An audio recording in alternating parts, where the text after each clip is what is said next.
Grid, grid, grid, grid.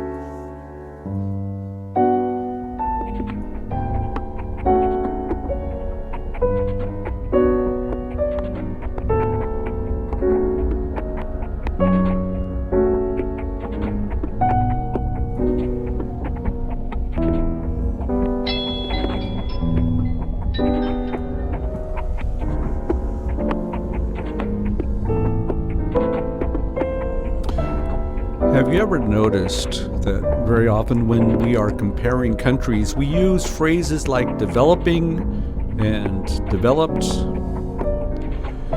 I'd like to go ahead and throw a new term into the pot, and it is called overdeveloped. And you know what? That's us.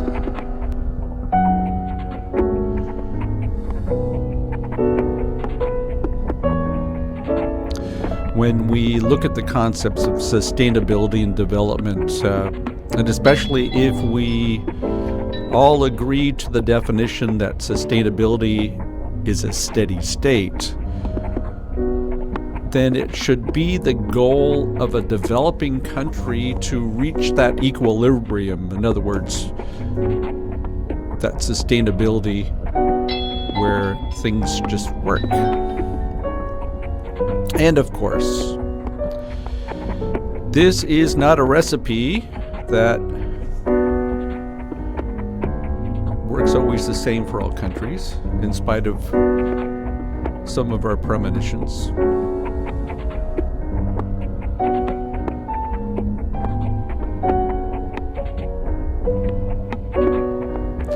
That means that we are talking about different types of metrics that are required to actually measure that steady state.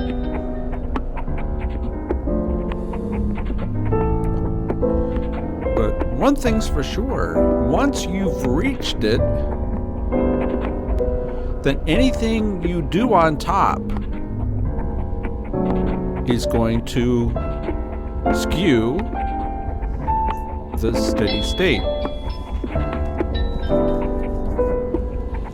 Did I hear any of you raise the question?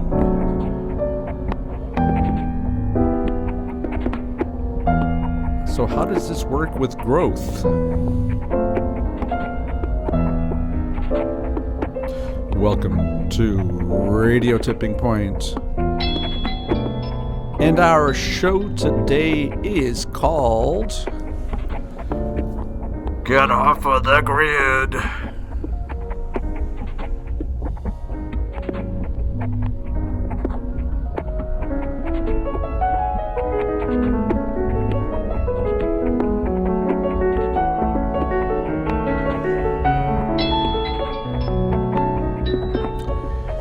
The sports metaphors that we use within economics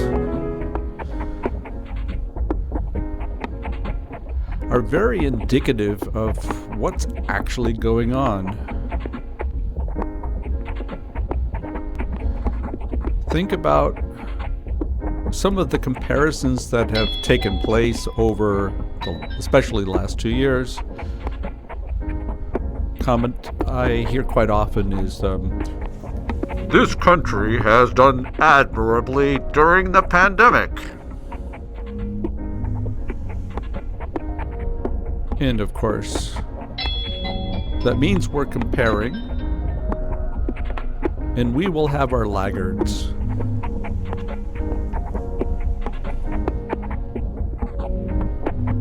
Those countries that have fallen way, way back.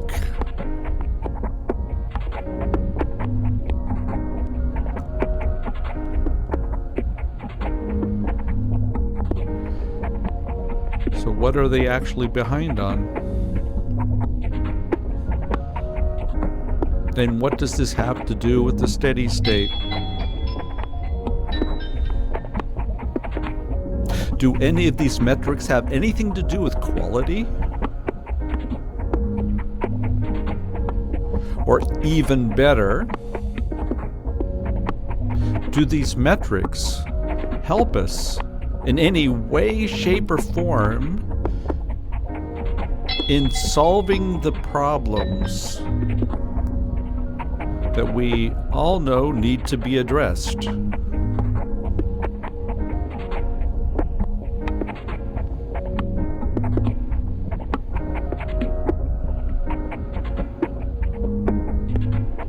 We can talk about our struggles and putting our efforts towards things that are meaningful, but this show will be about the societal straitjacket that keeps us there. Question for you. If we know that this predicament that we have put ourselves in, that we know it's no good, then why do we allow ourselves to be ruled by it? There's a book I'm reading right now called The Waste Makers by an author by the name of Vance Packard. I highly recommend the book. It was published in 1960, and I'd like to read a very short passage.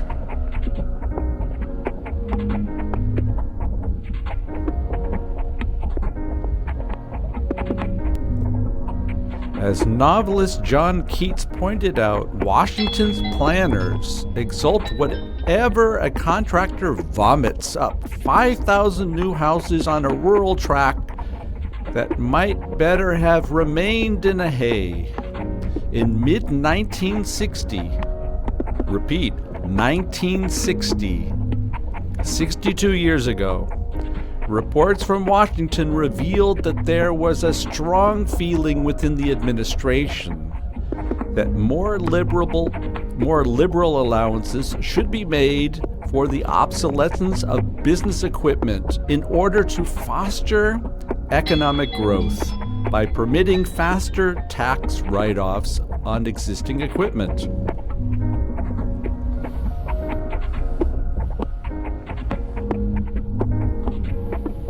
So when you get on this merry-go-round, please be aware that there is no off button. Welcome to the grid. And our addiction to this grid is really what we need to get past.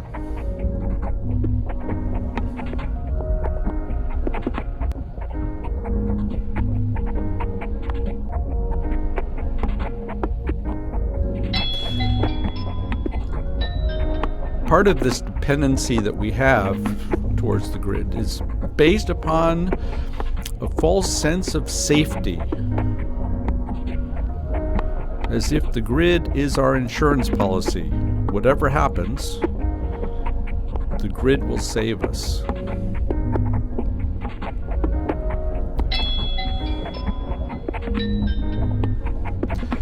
And in turn,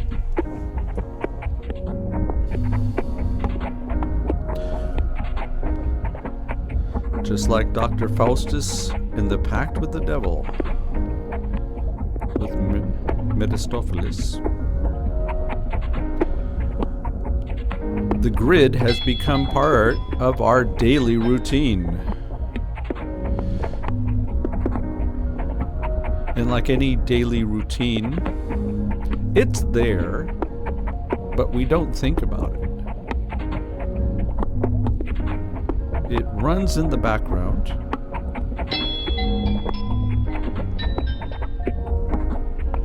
And in fact, one of the problems we have with this dependency is that we're deathly afraid if we go off grid, what do we actually do?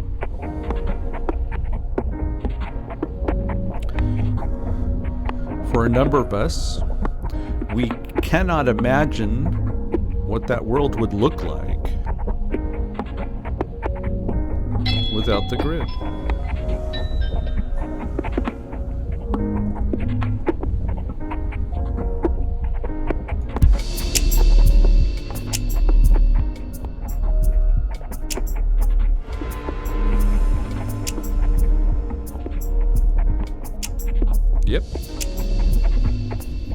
Get off the grid. The argument after World War I, or actually World War II, let's get it straight, Mike, was that countries that trade with each other will decide that it's not in their interest to go to war.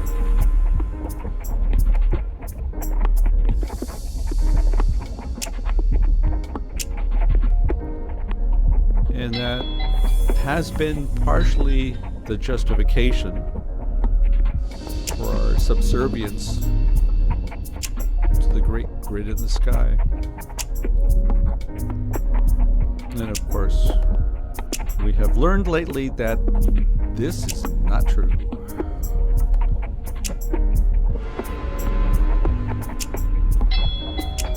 And our dependency exists on a number of levels. Our first stop is our clamoring towards convenience. Because we believe that quicker is better, less effort is better,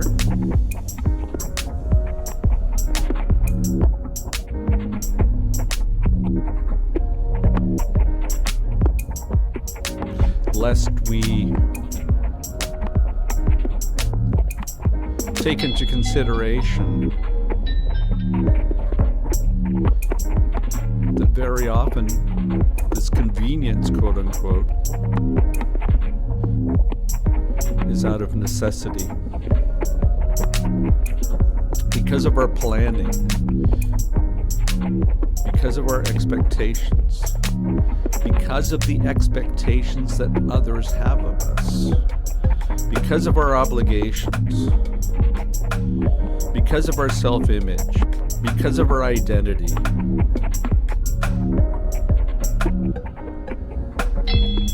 Because of our learned helplessness. Because of our psychological safety. In believing in the grid.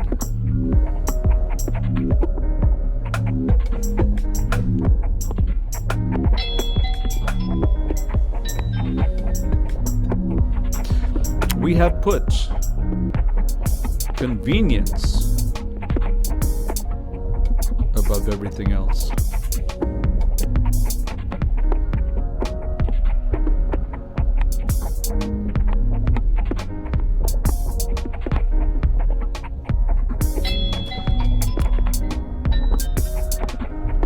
Often we are put in situations tied to purchases, tied to political parties, tied to relationships, tied to our daily routines, that the effort required to make the change in our minds far outseeds the value due to our obsession with convenience.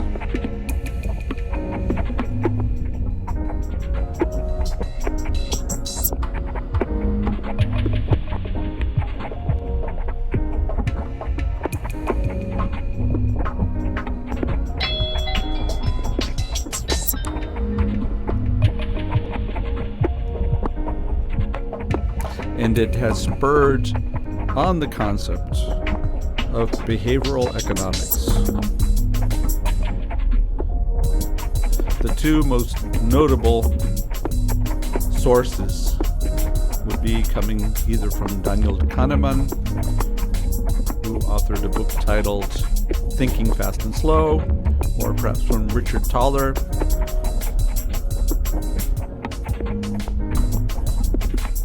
whose publication was called Nudge. And especially within that of what Thaler wrote about, his concept was called libertarian paternalism. Let me explain to you what this term, libertarian paternalism, try to say that one 5 times real quick, what it actually entails.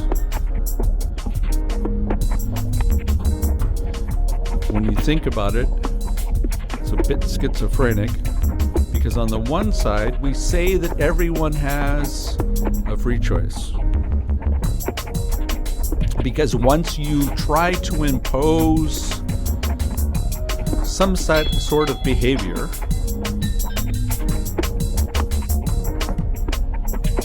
then it fosters the natural resistance. And without realizing it, I'm talking about the last 2 years again.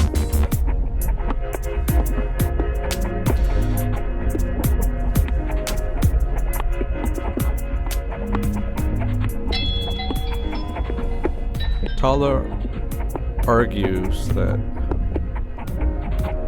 because of this concept of convenience, he doesn't necessarily state it as such, but it's quite clear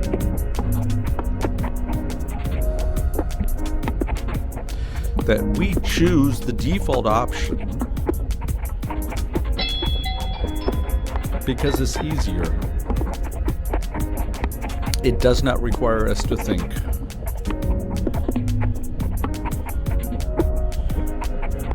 We think in the back of our minds that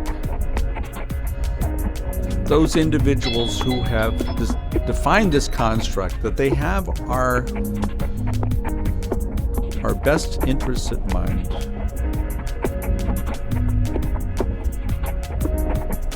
And besides, we do not have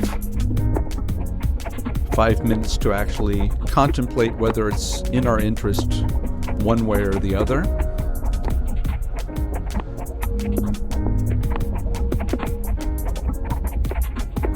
So we agree.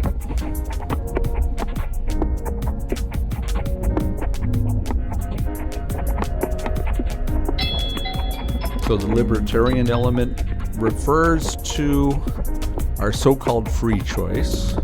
Nobody can say that we were not given an option.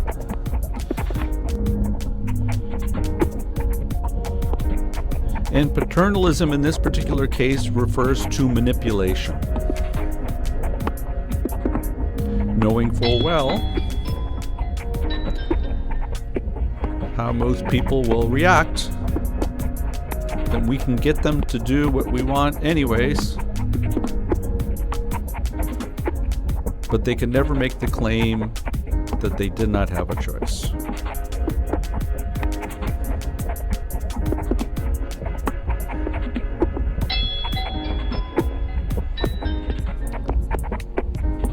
So let's look at those elements of what is actually being manipulated. There was a retail analyst in the 1950s by the name of Victor Lebov, and he referred to a concept titled forced consumption.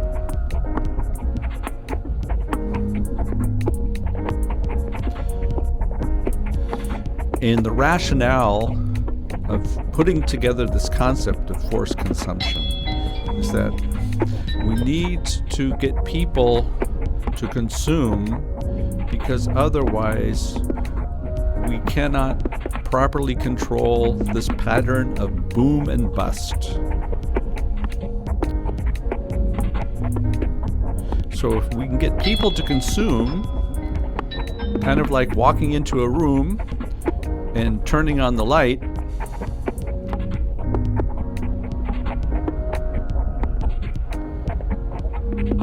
then that would allow for us to manage things much more on a meta level.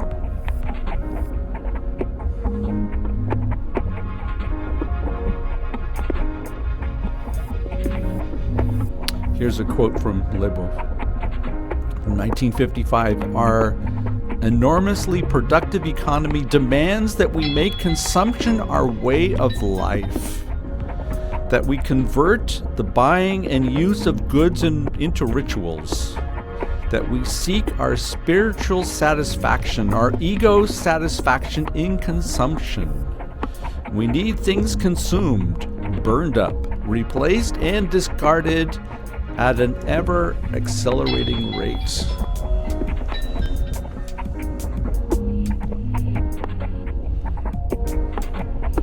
So, on the one hand, we have the idea of consumption becoming part of our way of life. And in fact, one could argue that this is part of the foundation of our grid.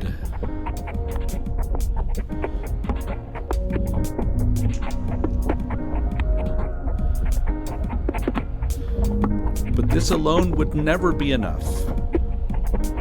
Welcome to the realm of planned obsolescence, which of course is part of the grid. This planned obsolescence takes on three different characteristics. The first one would be obsolescence of function, meaning that we need always the new and improved version of whatever it may be.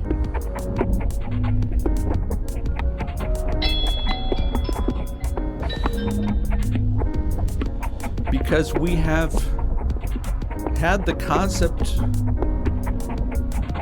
of progress always being good implanted in our brains.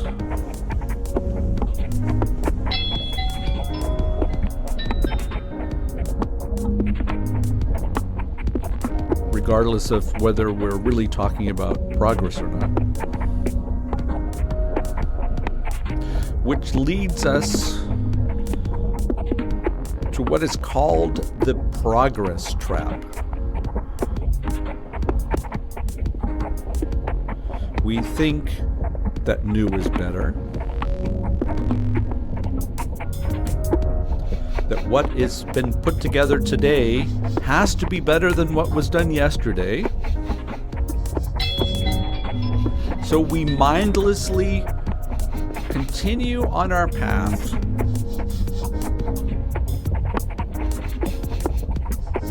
to toss over the old and embellish the new.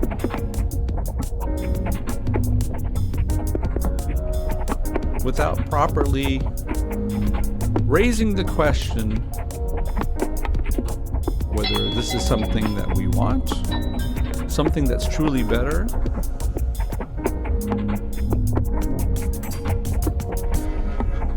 and possibly something that might even have some side effects.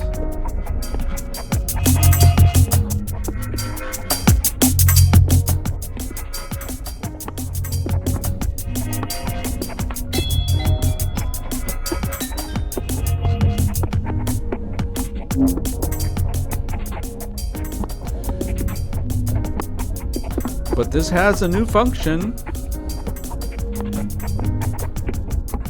that we have been convinced is something that we cannot do without.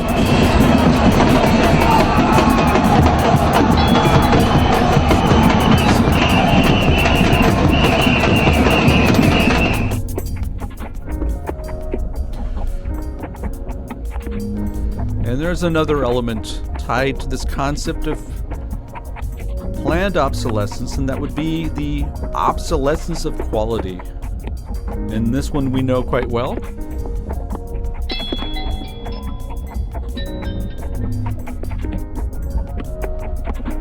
It's always the famous story that the product uncannily stops working right after the guarantee has lapsed.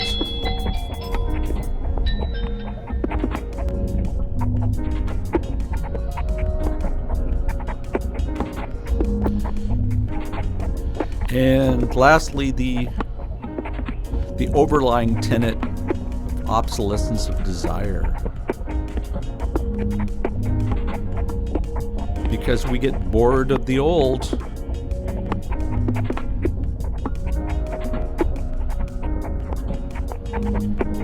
And the new is part of that experience that we clamor.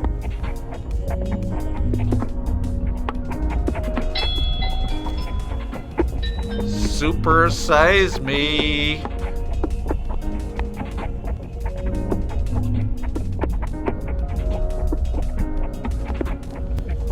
It ain't no big thing to wait for the bell to ring. It ain't no big thing, the toll of the bell. Aggravated, spare for days, I troll downtown the tanking place. Jump up, bubble up, what's in store?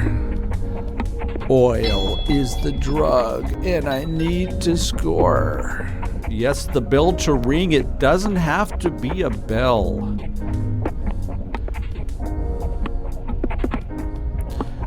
On my mobile, it makes some sort of popping sound. It sounds like somebody's producing some popcorn in the background. But we have been conditioned by the bell to drop whatever we're doing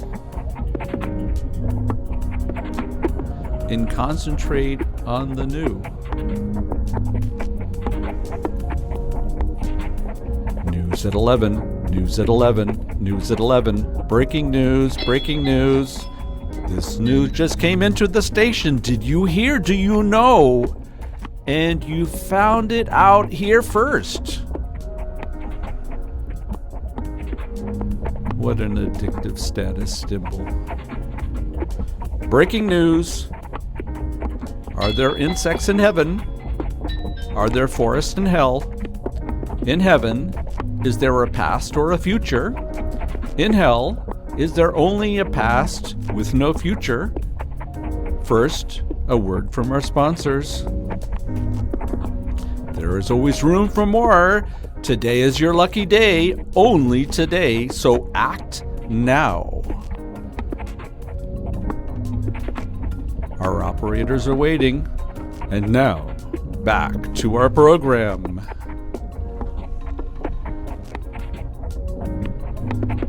I do love having new clothes, but old clothes are beastly. We always throw away old clothes. Ending is better than mending. Ending is better than mending. Ending is better. That was a short passage from Brave New World, Aldous Huxley.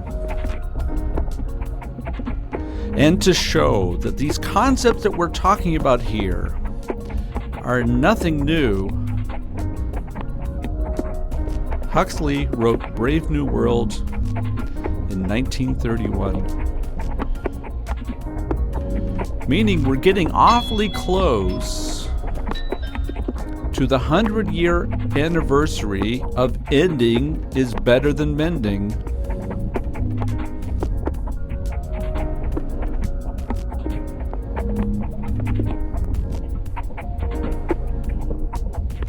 Because mending is a sign of poverty, isn't it? That means you cannot afford to buy something new. And of course, this is all part of the grid programming.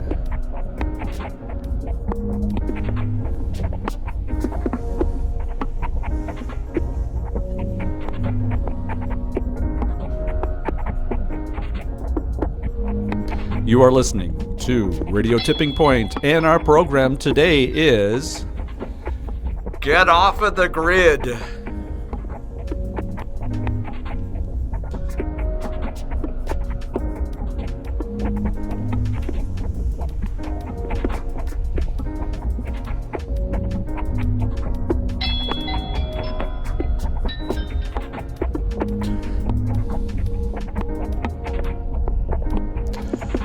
So we've covered the commercial grid.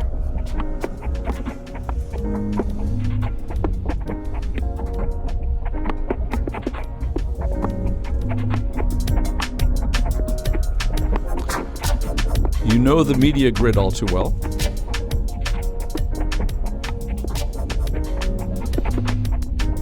So now, ladies and gentlemen, without further delay, let's take a trip to the world of the corporate grid, fueled on IRR.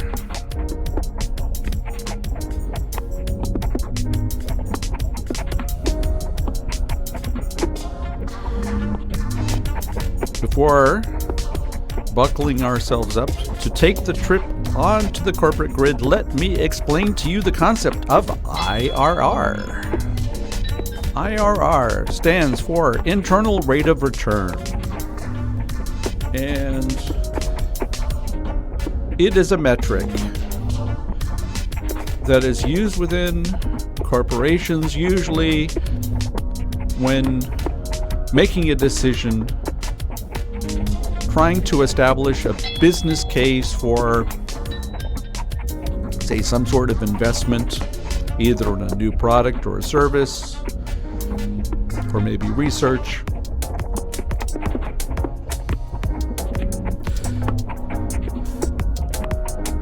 Various tools will be used to judge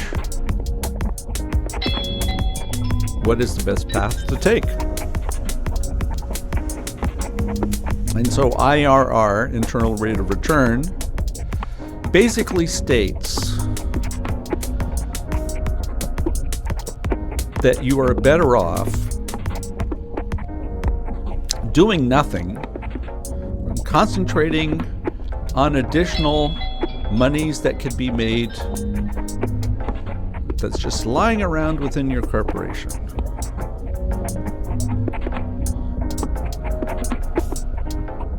And this frame of mind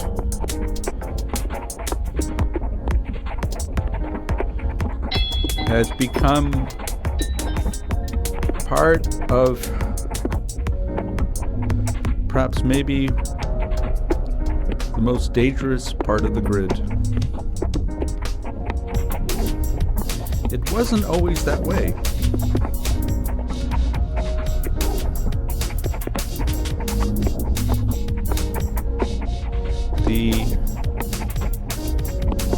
The IRR winds started to blow sometime around the mid-70s with people like Milton Friedman.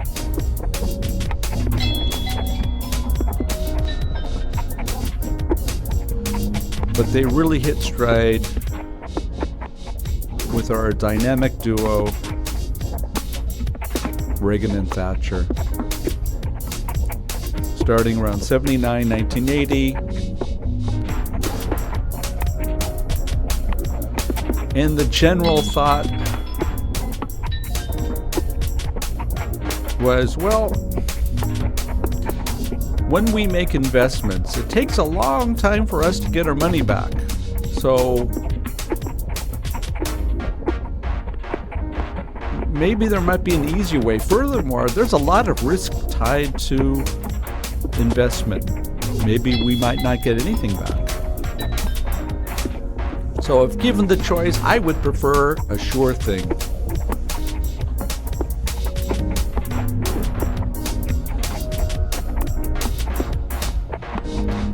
That is when IRR started to raise its ugly head.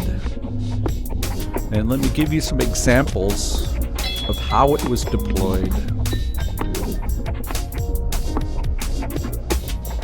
Consultants started to look at companies and said, you have a lot of fat here. And if you were to cut that fat, you would generate huge returns, which in turn would make your corporation very attractive to potential shareholders.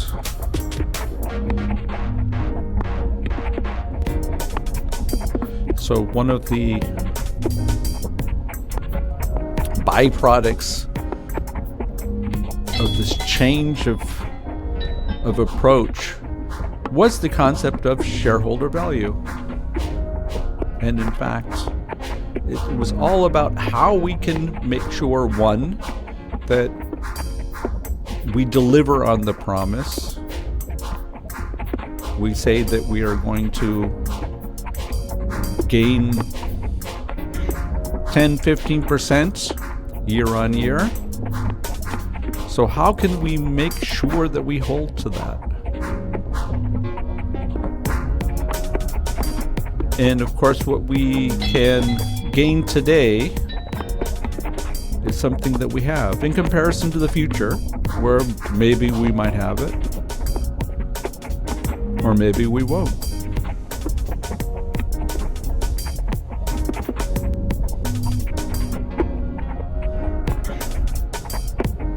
So this is the point in time when the concept of the corporate raider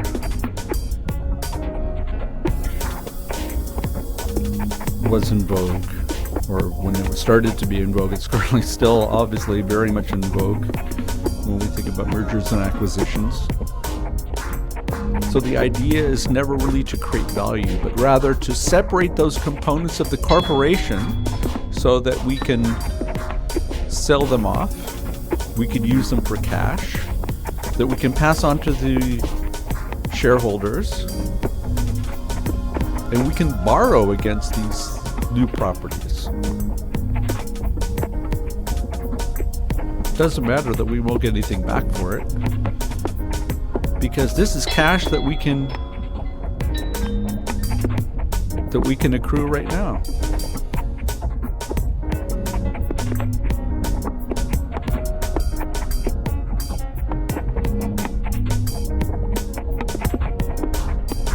So what is the difference between fat and meat?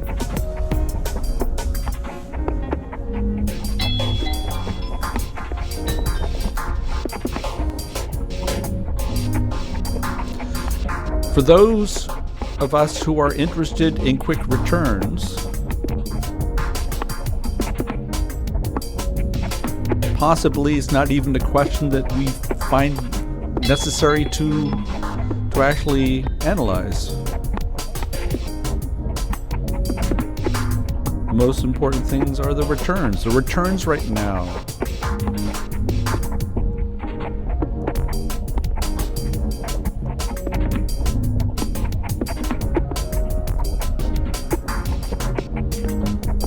And because anything that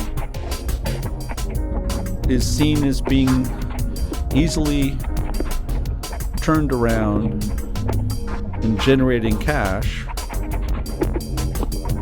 well, we don't need to think about the actual value that would be created within our society and fostering those things that do not parlay an immediate return.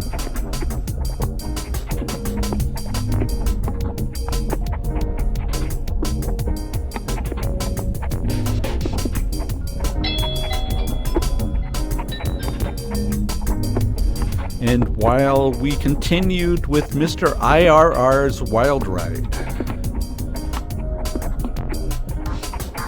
we noticed that the companies were less and less interested in actually producing something. Something strange started to take place.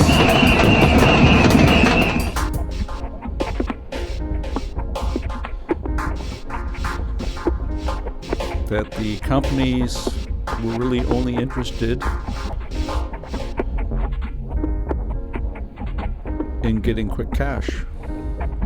So that means the turnover, the financial turnover, the equity turnover became the modus operandi for these companies.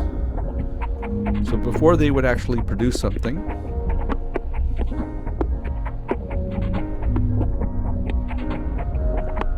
and today they're just interested in having the cash to placate their shareholders, to ensure that they can line their pockets,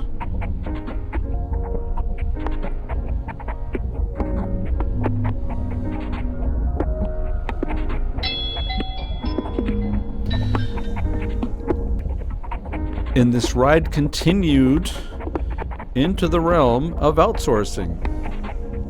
Because if you're not producing anything, or you really don't care about producing anything, well, mind you, you can go ahead and outsource that.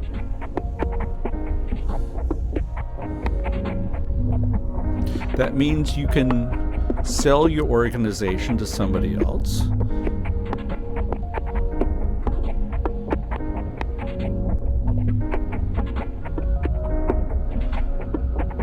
And sign a contract with that part of the organization that originally was yours,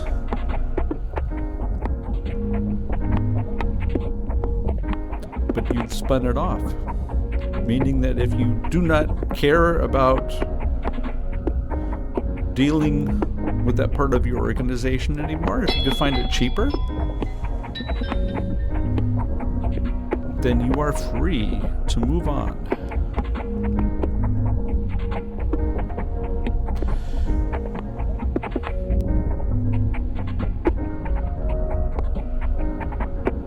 So who cares if you're not producing anymore? If somebody else can produce it cheaper, and you just buy it from them and put your brand on it, well, just do it.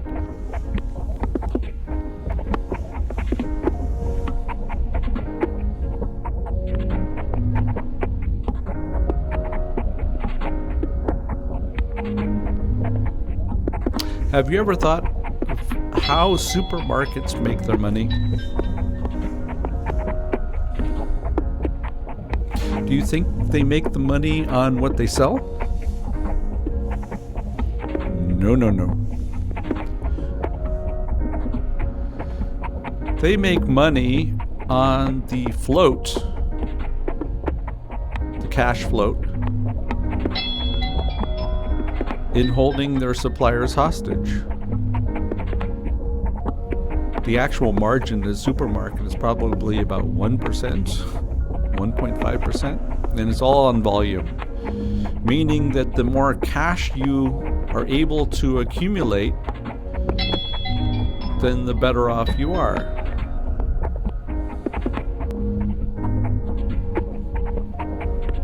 The supermarkets are almost like a bank.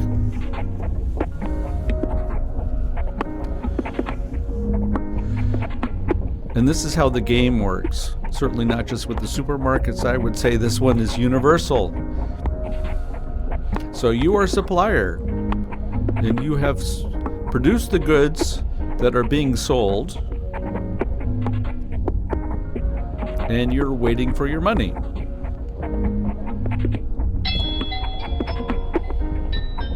And let's say you have to wait 180 days, so 6 months, to get paid for that of what you produced that was sold 6 months ago,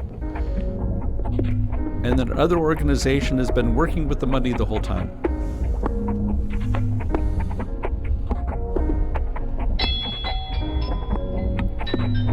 And then this is where it gets real vicious, and I know this from personal experience.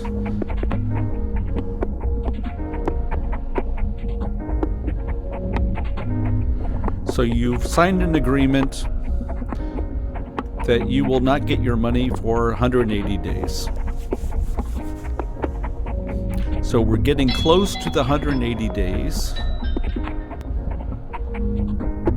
Then the company will come back and said, oh, you wrote this invoice to the wrong address. This address does no longer apply. This company does not exist anymore. So I'm afraid that we cannot pay this invoice. Certainly not as it is. So that means that you will need to go ahead and rewrite the invoice. And do you know what happens?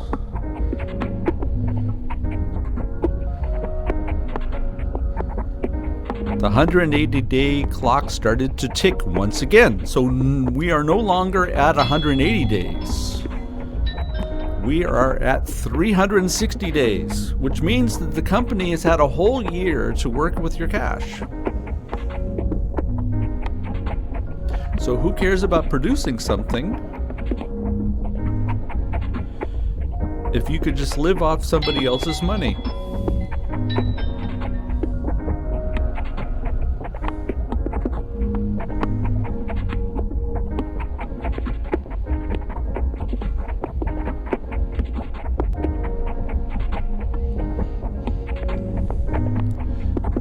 And of course, for these corporations, the corporate grid, it's all about our next earnings call. Because we said that we will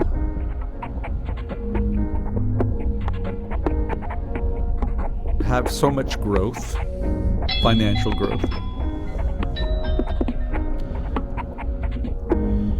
And the stock market becomes a betting parlor.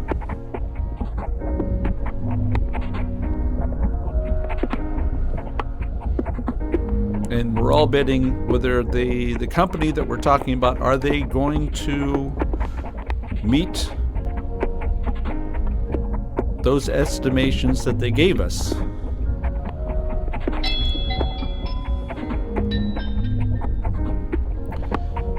And let's say we are the CEO of one of these companies, and we're getting close to that earnings call. And we're not looking too good this semester, or this quarter, better said. So let's see if we can sell some other assets to help improve these numbers. So do we have any property to sell, or can we reduce our workforce?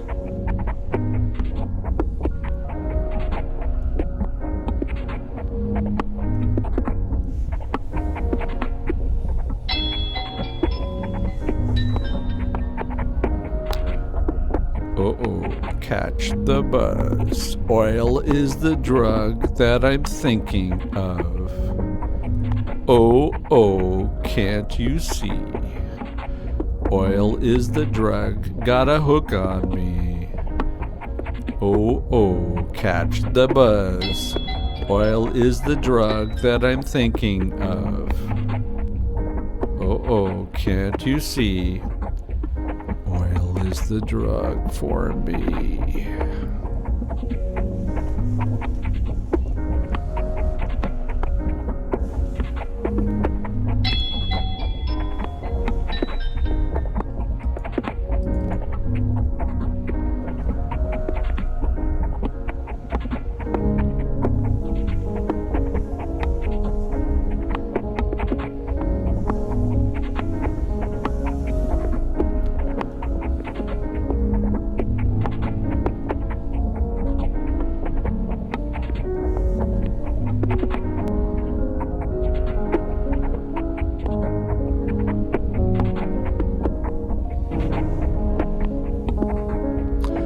We are reaching the final throes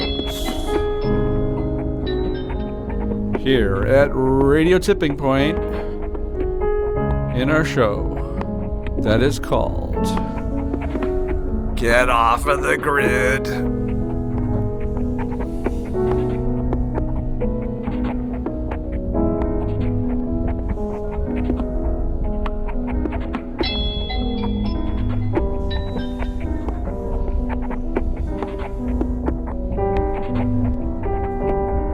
There was a video that I stumbled across. It was part of a presentation that Clayton Christensen held here in Vienna at the Drucker Forum a number of years ago. Unfortunately, Clayton has passed away. For those of you who might have heard the name before, or perhaps not, he is the author of a book titled The Innovator's Dilemma that is considered to be a seminal book within the business world.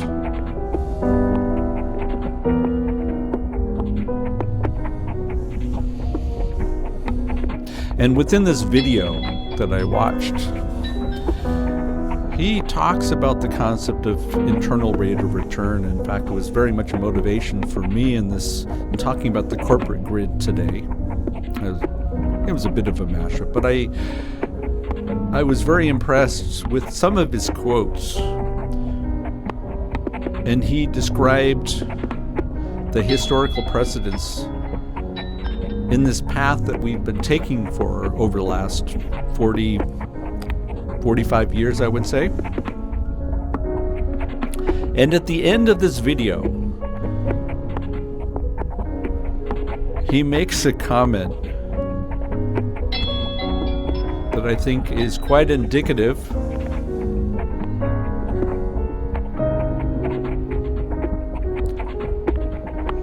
of our dependency and the monstrosity of this construct that we have put together, that we have made ourselves dependent on,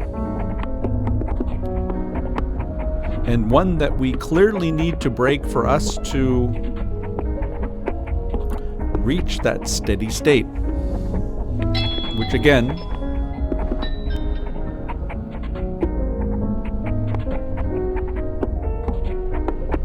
is that idea of sustainability.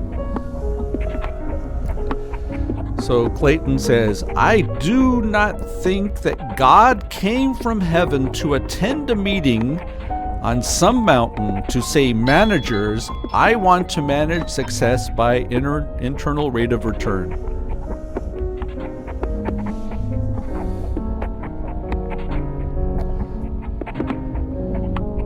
Because of course, there cannot be a concept that could be farther removed from nature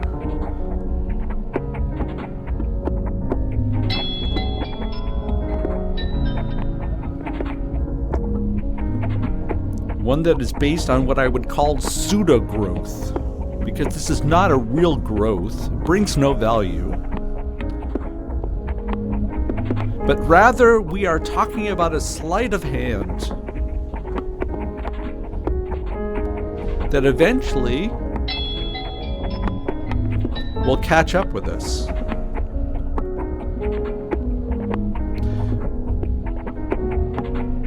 But it's this thought that we have in the back of our minds the whole time, well, we will not be around when it's payday, so why should we care? Which, ladies and gentlemen, has to be the main reason why we continue to rely on such a debilitating concept.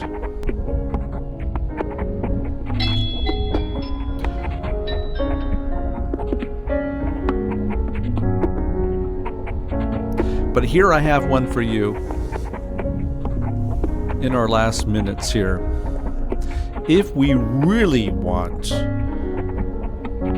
to exploit the grid, then why don't we run our households the same way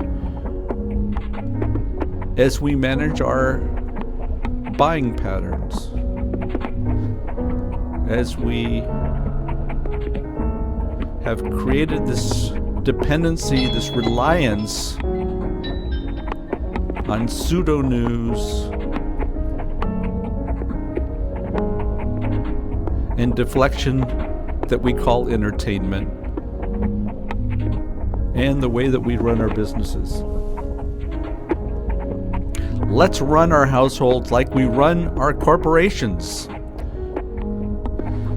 Let's be honest, children are expensive and definitely hit our cash flow. Maybe we can create a business where children are part of a subscription, meaning that if we're running low on the cash flow, then we can forego with the children for a period of time. And maybe when our cash is looking a little bit better, then we can renew our subscription. And let's establish a household personal earnings report so that we can get others to invest in our household.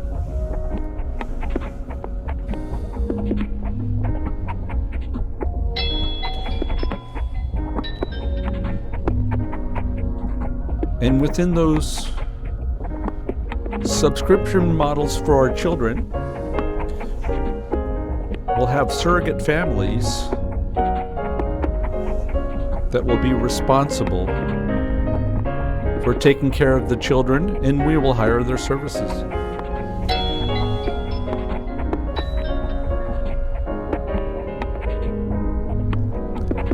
That's a wrap for us this Tuesday. Thank you very much for allowing me to indulge. And remember, we do have a choice. The grid is not permanent.